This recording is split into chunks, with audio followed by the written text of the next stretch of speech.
So now that we've had some time to digest the Xbox One X and all the information that we've been hearing about it over the last week or so, let's talk about whether it's worth $500, whether it's worth upgrading, and if it's going to move the needle at all when it comes to the PS4 or the PS4 Pro based on what we know right now.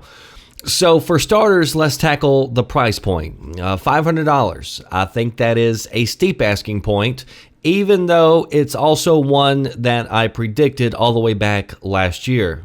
It's already outdated compared to PCs.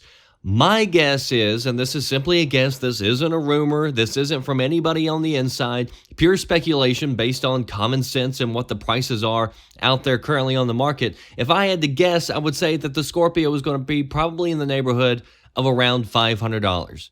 Now, honestly, I was hoping that I would be wrong and Microsoft would come in lower. And honestly, if they really wanted to push this system hard, they could have done it because they've done the same thing in the past. They could have come in at a lower price point, and I think if they would have knocked it completely out of the park. This would be a no-brainer. It would be a drop the mic moment at E3, and that's what everybody would be talking about, I think, the rest of the week. What ended up happening, though, is they ended up releasing it at a price point where they aren't making any money on it, but they also aren't losing any money on it. Now, you may say, Dragon, why in the world would they sell that at a loss? It would be crazy. You're not making any sense. You sound like an idiot.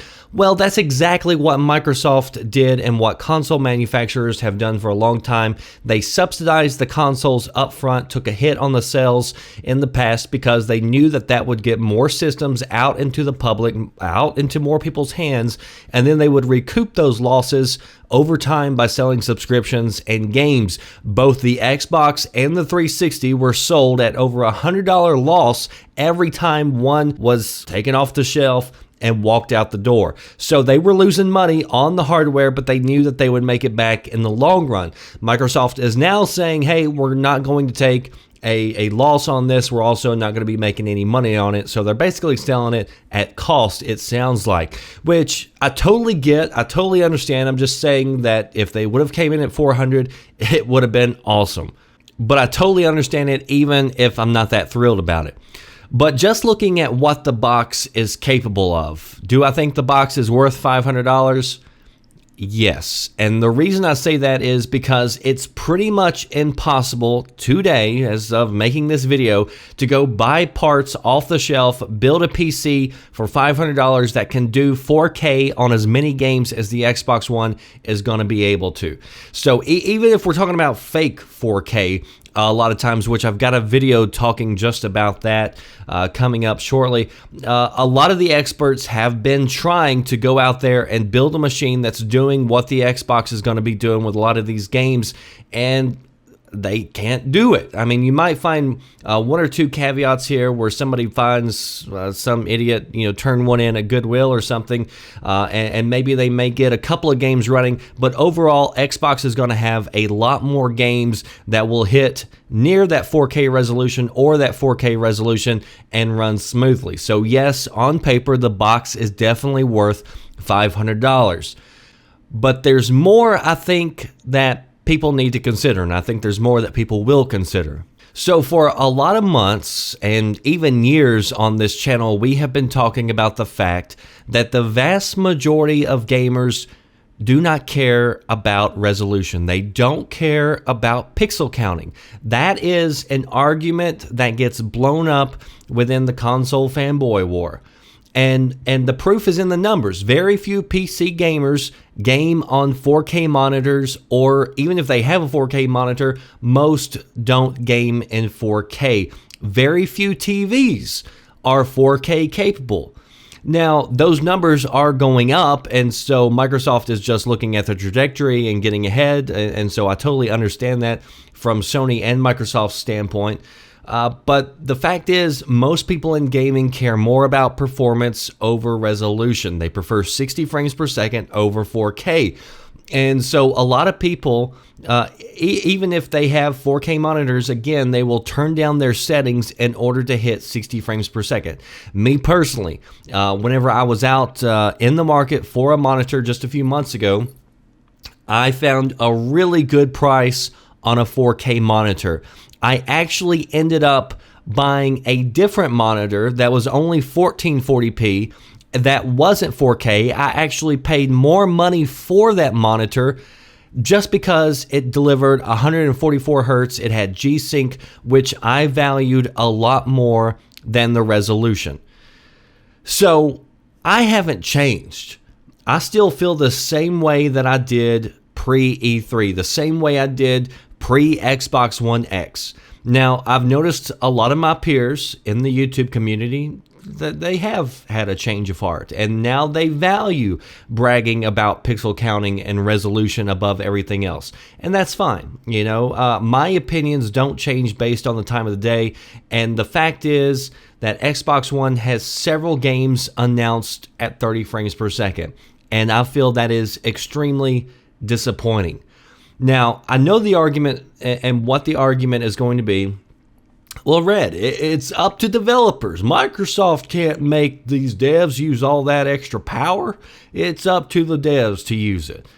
And that is true when it comes to third party. I wouldn't expect Microsoft to say, hey, you have to make this game in 4K, or hey, you have to make this game at 60 frames per second. But the fact is, either Microsoft cut corners with the CPU, which some experts have noted they did, and the CPU is still the bottleneck. Even some developers have come out in the last few days and said that the CPU is still a bottleneck, or the Xbox One X is being held back by old hardware, which is what I told you I was afraid of just a few weeks ago. I made a video about that very thing because Microsoft is playing a very slick PR campaign. Just ignore the third-party games for a moment. The fact is, you have Crackdown 3 running at 30 frames per second. You've got Gears of War 4 where they're talking about 4K, but still 30 frames per second in the campaign. So no matter how you try to spin it, those are first-party games. If there's one group that should be using the full power, the full potential of the box, it's first-party. And so there should be no excuse. So either it can't do it, or they won't do it. But regardless, it's disappointing if you ask me, because that means for the most part, I'm not saying that you won't get some extra little added benefits like maybe a faster load time or something else. For the most part, the only thing you're going to be getting with the Xbox One X is better looking games, which by the way is completely fine. If that's what you want, if you are more concerned about resolution and graphics and you want the very best looking games on console, you want to count pixels, you got a 4K TV you want to take full advantage of, by all means, go for it. And for those people, and I'm seriously not knocking those people, it's going to sell to that group. And that is who this system is for. Will it dent the PS4 Pro? I don't think so. I don't think there will be a single dent with that because look, there's already a ton of games that are using the same quote fake techniques that the Pro is using to reach that 4K lookalike. And I've also said this about the Pro in past videos. I don't think those people care. Fake 4K looks great by everybody's account. Everybody's standards. I haven't heard anybody knocking the graphics on the PS4 Pro. Have you heard anybody talk about a game on the PS4 Pro and say, hey man, that just doesn't look that great? No. And as a matter of fact, I don't even hear people knocking the graphics on the base Xbox One and PS4. Games, for the most part, already look pretty darn good. Which again is why I was hoping for more than just a graphics boost with the Xbox One X.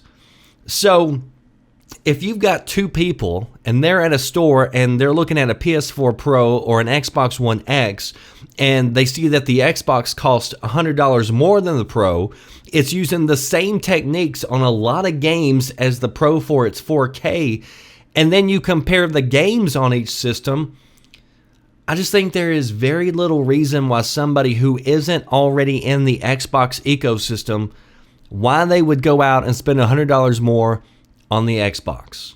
I just don't see it. Now, will there be differences in the two systems when it comes to multiplats, when it comes to third party? I would say the chances are pretty good. I would say that there's going to be a lot of games that do look better on the Xbox than the PS4.